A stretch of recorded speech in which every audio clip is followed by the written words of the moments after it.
ওঠেনি, কালকে শুয়েছি অনেক রাত্রিরে আমরা অ্যাকচুয়ালি। বাজে 4টে আর আমার বর এখন বেরিয়ে। গুড মর্নিং সবাইকে। সবাই কেমন আছো? আশা করছি ভালো আছো, আমরাও বেশ ভালো আছি। তো আমি প্রিয়াঙ্কা আবার চলে এসেছি একটা নতুন সুন্দর ব্লগ নিয়ে। আজকে এখন ঘড়িতে বাজে ওই 10:30, 10:40 মতো। তোমাদের সঙ্গে করে নিয়ে ব্লগটা এখান থেকেই শুরু করছি। আজকে মানে কালকে অনেক রাত্রিরে, আগামীকাল তো রাত্রেবেলার ব্লগ এডিটও করা হয়নি আর কিছুই করা হয়নি, তাই আজকে ব্লগটা মানে গতকালের ব্লগ তোমরা পাও পরের দিন, এরকম একটা ব্যাপার থাকে। তো মঙ্গলবার ভোটের দিনের ব্লগটা তোমরা পাবে হচ্ছে এই বুধবার দিন, ভোটের দিনের ব্লগটা তোমরা বৃহস্পতিবার দিন পেয়ে যাচ্ছ একটু বেলাতে কি একটু দেরিতে, কারণ এখন আমি ব্লগ এডিট করছি, তারপরে ব্লগ পোস্ট করব, তারপরে সমস্ত কিছু। মেয়ে ঘুমোচ্ছে, এখনও ওঠেনি। কালকে শুয়েছি অনেক রাত্রিরে আমরা অ্যাকচুয়ালি। আসলে কালকে অনেক রাত্রিরে একটা দুঃসংবাদ আমাদের বাড়িতে এসছে। আমার জেঠিমার শাশুড়ি, মানে আমার হাজব্যান্ডের জেঠি, ওনার ভীষণই শরীর খারাপ, ব্রেন স্ট্রোক হয়েছে, মানে 3বার স্ট্রোক হয়ে গেছে, এই নিয়ে 3বার, এর আগে 2বার হয়েছিল।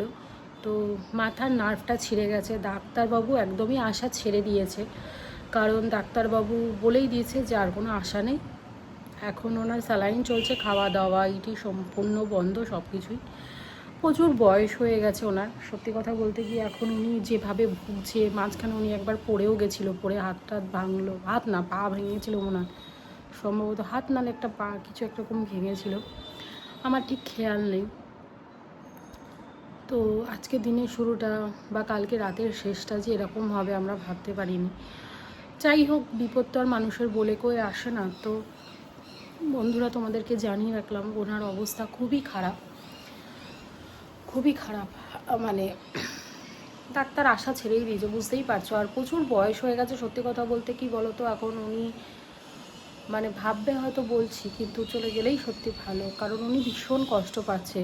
ওনার সহিত ওনার সঙ্গে যারা রিলেটেড, মানে আমার বড় যা, মানে আমার জ্যাঠা শ্বশুরের কথা বলছি, আমার বাড়িতে তো আমার নিজের বড় যা রয়েইছে, আমার জ্যাঠা শ্বশুরের ছেলের বড় ছেলের মানে ছেলের বউ, তারপরে তোমার নাতি নাতনিরা, ঠিক আছে, জামাই মেয়ে, কারণ ওনার মেয়ে ওনার কাছেই থাকে। আর উনি ম্যাক্সিমাম, মানে আমার ননদ যে আর কি, দিদি ম্যাক্সিমাম দেখাশোনা করে, কারণ বাড়ির বাদ বাকি সবাই ম্যাক্সিমাম সময় নিজেদের বাড়ির ব্যবসা নিয়েই ব্যস্ত।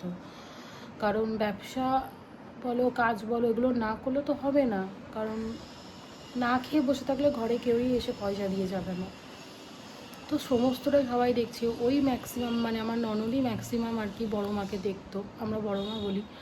তো যাই হোক, ওর সাথে রাত্রেবেলা কথা বললাম, ভীষণ ভেঙে পড়েছে, স্বাভাবিক, কিছু করার নেই। এখন উনি যত তাড়াতাড়ি হয়তো ইহলোক থেকে পরলোক গমন করবে, তত তাড়াতাড়ি হয়তো সবার সমস্তটাই আস্তে আস্তে হয়ে যাবে। একজন অল্প বয়সী হয়, তাতে হয়তো খুব মনটা খারাপ থাকে, কিন্তু সত্যি কথা বলতে কি এখন সবাই ভাবছে এটাই যে উনি চলে গেলেই যথেষ্ট, মানে আর কি ভালো। মানে খুব কষ্ট পাচ্ছে, খুব, মানে কিছু জিনিস আছে না, চোখে কষ্ট সহ্য করা যায় না বা দেখা যায় না, এটাই হচ্ছে ব্যাপার। তো যাই হোক, তোমাদের বলে রাখলাম, তো হয়তো দুঃসংবাদ যখন তখনই আসতে পারে, জানো তো। ঘরে কোনো এখনও কাজ করিনি, কালকে থেকে মনটা খুবই খারাপ বা একটা চিন্তার মধ্যেই আছি, যে যখন তখন ডাক্তার বলেই দিয়েছে, যখন তখন অবস্থা, স্যালাইন চলছে, খাওয়া দাওয়া বন্ধ, মানে মাথার নার্ভ ছিঁড়ে গেছে, মানে তোমরা তো বুঝতেই পারছো। আজকের ইন্ট্রোটা এতটা বড় হয়ে যাবে বুঝতে পারিনি, বাট তোমাদের তো এই কথাগুলো খুব বলা দরকার, কারণ তোমাদেরকে আমি একটা নিজের ফ্যামিলি মনে করি, তার জন্যই কথাগুলোকে তোমাদের সাথে একটু শেয়ার করে নিলাম। নিজের ভালো সময়টা যখন শেয়ার করছি, খারাপ সময়টাও শেয়ার করতেই হবে। যাই হোক, সবটাই মিলেমিশে তোমাদের বলি, এখন ঘরের কাজকর্ম আমার কিছুই হয়নি, জাস্ট ওপরে সবকটা কেচে গুছে এসেছি, কেচে ধুয়ে দিলাম, কারণ ওয়েদারটাও তো খুব যে একটা ভালো তা তো নয়, বৃষ্টি বৃষ্টি ওয়েদার, আর হালকা রোদ্দুর উঠছে, দেখো না, হালকা হালকা রোদ্দুর উঠছে, আবার কখন বৃষ্টি নামে তা তো বলার মতো না। কালকে তো ঝমঝমিয়ে বিকেলে বৃষ্টি হলো, দিকে ভালো, ওয়েদারটা এরকম ঠান্ডা থাক, যত ঠান্ডা থাকবে ততই ভালো। তো যাই হোক, কালকে ঘরে আমরা এই ঘরে শুয়েছি, আমরা আর ওপরের ঘরে শুইনি, কেননা এরকম বৃষ্টির দিনে ওপরের ঘরে শুয়ে আর থাকা যায় না, মানে যেন পরের দিন গা হাত পাগুলো ব্যথা করছে। তো দেখো, ফ্রিজে না আমাদের অনেকটা করে মাছ আছে, জানো তো, মানে এই 2 দিন দুটো দিন যেতে পারলে আমি খুব নিশ্চিন্ত হই। এখানে যেমন পাবদা রয়েছে, এখানে চিংড়ি রয়েছে, এটাতে কাচকি মাছ রয়েছে, আজকে বের করেছি হচ্ছে কাতলা মাছ, কালকে মাংস খেয়েছি, ফ্রাইড রাইস খেয়েছি, আজকে ভেবেছিলাম একটু হালকা পাতলা খাবো, বাট কখন কি খবর আসে তা তো বলা যাচ্ছে না। এই জন্য আজকে এখানে কাতলা মাছ বের করেছি, আর করেছি হচ্ছে মাছের মাথা। তো মাছের মাথা দিয়ে মুগের ডাল করব, কাতলা মাছের দই কাতলা করব, ঠিক আছে।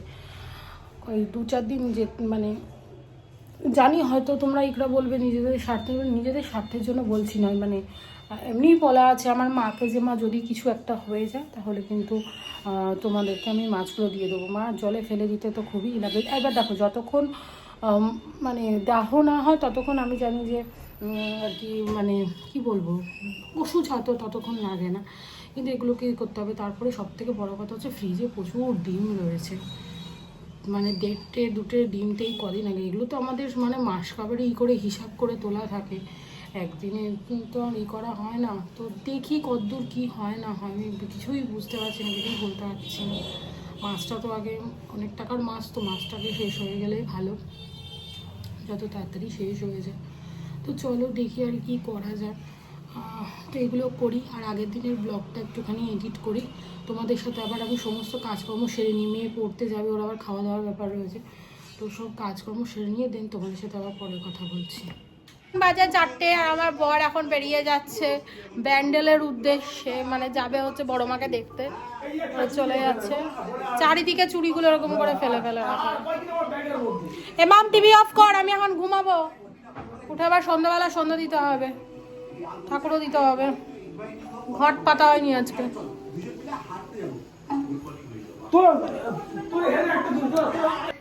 বাবান এই টিভি অফ কর না, একটু না বিশ্রাম করবো, বিকালে পড়তে বসতে হবে। আমরা আবার একটু পরে উঠে আবার সন্ধ্যা দিয়ে নেবো, 5:30টায় উঠবো। ঠাকুর গুছাতে দিয়ে দিতেই আমার 6টা বেজে, 6টা 6:30 বেজে যাবে। ঠিক আছে।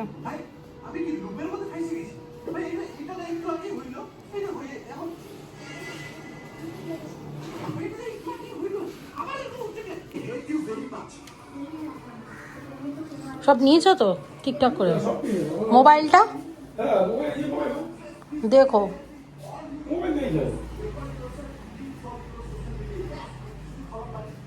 বেরিয়ে গেল, আর এখন ওখানে রান্নাঘরে জানলাটা দিয়ে দিই। চলো রান্নাঘরে জানলা দরজাগুলো দিয়ে, রান্নাঘরে ওখানে মাছের তরকারিটা রয়েছে, বিড়াল এসে খেয়ে যাবে। জানলাটা দিয়ে দিই, দরজাটা দিয়ে একটু জল খাবো, জলটা খেয়ে নিই, দিয়ে একটু বিশ্রাম করে নিই, আর ভাল লাগছে না। সব আবার একটু পরে আমাকে উঠতে হবে, সন্ধ্যাবাতি দিতে হবে, আবার মেয়েকে নিয়ে পড়তে বসাতে হবে সন্ধ্যাবেলা। আজকে তো সকালবেলায় পড়ে এসছে, বিকেলবেলা পড়াগুলোকে রেডি করিয়ে দিতে হবে, কারণ দেখতে দেখতে মোটামুটি ছুটিটা শেষ হতে চললো। আর স্কুলে যা এবার পড়াশুনো হলো, কয়েকদিন আগেই হচ্ছে উচ্চ মাধ্যমিকের ছুটি গেল। দাঁড়ানো জলটা খেয়ে নিই।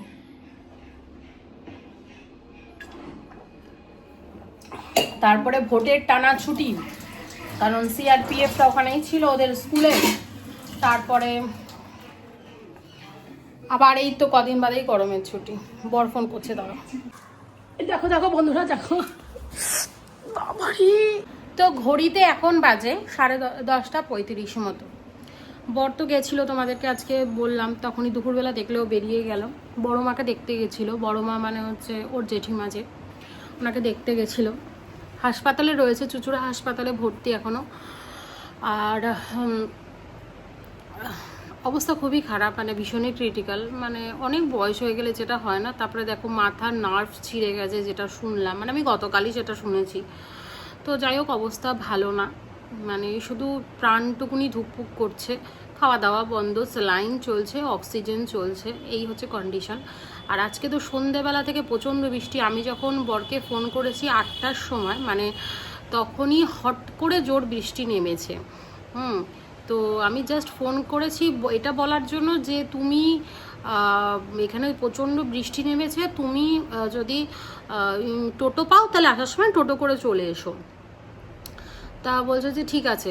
তো এইটা বলে ফোনটা রেখেছে, ঝমঝমিয়ে বৃষ্টি নেমে গেছে। এটা বৃষ্টির ধারণা দেখে বুঝেছি যে বৃষ্টি কমার নয়, এখনও ট্যাপ ট্যাপ করে বৃষ্টি পড়ে যাচ্ছে। আর মেয়েকে যেহেতু আমি পড়াচ্ছিলাম, দেখো এখনও বই খাতা কিছুই গোছানো হয়নি, এখন এগুলো গোছাবো, টুকটাক ঘরে যে সমস্ত কাজকর্ম রয়েছে এগুলো করব। দিয়ে এখন করব হচ্ছে রাত্রেবেলা রুটি, আর রাত্রেবেলা রুটি টুটি খাওয়া হবে। আর ওর বাবার জন্য ভাত রয়েছে, তো ভাত খাবে ওর বাবা, আর আমি আর মেয়ে খাবো হচ্ছে রুটি। আর সন্ধ্যাবেলা টুকটাক টিফিন করা হয়েছে, মেয়ে খেয়েছিল দুধ, তারপরে আমার বড় জায়ের ঘর থেকে আজকে ওরা গোপাল প্রতিষ্ঠা করেছে, তার জন্য লুচি, তো তারপরে আলুর দম এইসব দিয়েছিল প্রসাদ হিসাবে, তো যেগুলো খেয়েছে মেয়ে। আর আসার সময় আমি আবার আমার বরকে আনতে গেছি, আমাকে ফোন করে বলছে একটা টোটো নেই। বিশ্বাস করো, আমি আমাদের বাড়ি থেকে সোদপুর স্টেশন অবধি গেলাম হেঁটে। আমাদের বাড়ি থেকে তো সোদপুর স্টেশন মাত্র মানে তোমার 5 মিনিট, ঠিক আছে, বাইকে গেলে 3 মিনিট লাগে আর হেঁটে গেলে 5 মিনিট একটুখানি। তো সত্যি রাস্তা দিয়ে আমি কোনো টোটো দেখলাম না, এক পিসও টোটো দেখলাম না। যাই হোক, তো ওকে তো নিয়ে এলাম। আমি রেনকোট পরে গেছিলাম, মা রেনকোটটা এখানে রয়ে গেছে, উপরে গিয়ে মেলে দিতে হবে রাত্রেবেলা। তো যাই হোক, তো অবস্থা ভীষণই খারাপ, হয়তো যে কোনো দিন খবর আসতে পারে, তাই তোমাদের আগে থেকে বলে রাখলাম। কারণ দেখো, সবটাই তোমাদের সাথে প্রত্যেক দিনের জিনিসগুলো আমি শেয়ার করি, তো আমার মনে হয় এটাও শেয়ার করা প্রয়োজন, তাই শেয়ার করে দিলাম। সত্যি কথা বলতে কি মনে পড়ছে সেই সব দিনগুলো। বড় মা, আমার বিয়ের পরপর কথা বলছি, যে বড় মা আমাদের বাড়িতে আসতো উমাদির সাথে। উমাদি হচ্ছে আমার যা, ভুল বললাম, উমাদি হচ্ছে আমার ননদ, ঠিক আছে, মানে বাড়িতে জেঠুর মেয়ে আর কি। যাই হোক, সেই বলছি যে বড় মা আমার বিয়ের পর উমাদির সাথে আমাদের বাড়িতে আসতো। বড় মাকে কোনোদিনও ভেঙে যেতে দেখিনি, মানে শক্ত সামর্থ্য মানুষও প্যাটকা টিং টিং করছে, কিন্তু কখনো বসে থাকে না, মানে এই কাজ করছে ওই কাজ করছে, হ্যানা ত্যানা, মানে সারাদিন কাজ করছে। নিজের বাড়িতেও যেরকম কাজ করতো, আমাদের বাড়িতে এসেও বসে থাকতো না, কাজকর্ম করতো। আজকে সেই মানুষটার এই অবস্থা। সেটাই, সবাই একদিন চলে যাবে, কেউ থাকবে না। তবে মানুষ যখন কষ্ট পেয়ে যায়, সেইটা চোখে দেখাটা অনেক বেশি যন্ত্রণা। একটা মানুষ তো অসুস্থ হলো, সে চলে গেল, ঠিক আছে, কিন্তু কেউ যদি যন্ত্রণা পেয়ে যায় না, সেটা সত্যি দেখার মতো না। মানে আমি সেটা ভালো করেই জানি, কারণ আমার বাবা আমার চোখের সামনে অনেক বড় একটা রোগে যন্ত্রণায় চলে গেছে। যাই হোক, পৃথিবীতে একটাই শুধু চাওয়া, যে যেখানেই থাকুক না কেন ভালো থাকুক, সুস্থ থাকুক। হ্যাঁ জানি সবাইকেই যেতে হবে, কিন্তু ভগবান কাউকে কষ্ট দিয়ে নিয়ে যেও না, এটাই হচ্ছে কামনা। সুস্থ থাকতে থাকতে চলে গেলে একরকম, কিন্তু অসুস্থ, বয়স হয়েছে জানি হয়তো না, এখন উনি সত্যিই চলে গেলে খুবই মানে আর কি ভালো হবে। উনি যেভাবে কষ্ট পাচ্ছে, এই কষ্টটাও চোখের সামনে দেখা যায় না, আমরা হয়তো এখান থেকে ফিল করতে পারছি না। তার ছেলে মেয়েদের অবস্থা কীরকম, মনের অবস্থা ভাবো। তো যাই হোক, যেখানেই থাকুক, যেখানেই যাক, জানি না। আমার বর বললো তো কন্ডিশন একদমই ভালো না, মানে যখন তখন খবর আসতে পারে, এই একটা হচ্ছে ব্যাপার, ঠিক আছে। তো চলো, আর তো হাতে তো আমাদের কিছু করার নেই, কারণ যার যতটা ক্ষমতা সে ততটাই করছে, সবটা ঈশ্বরের ব্যাপার। ঈশ্বর যেমন সৃষ্টি করেছে, ঈশ্বর তো সেরকম নিয়েও নেবে, তাই না?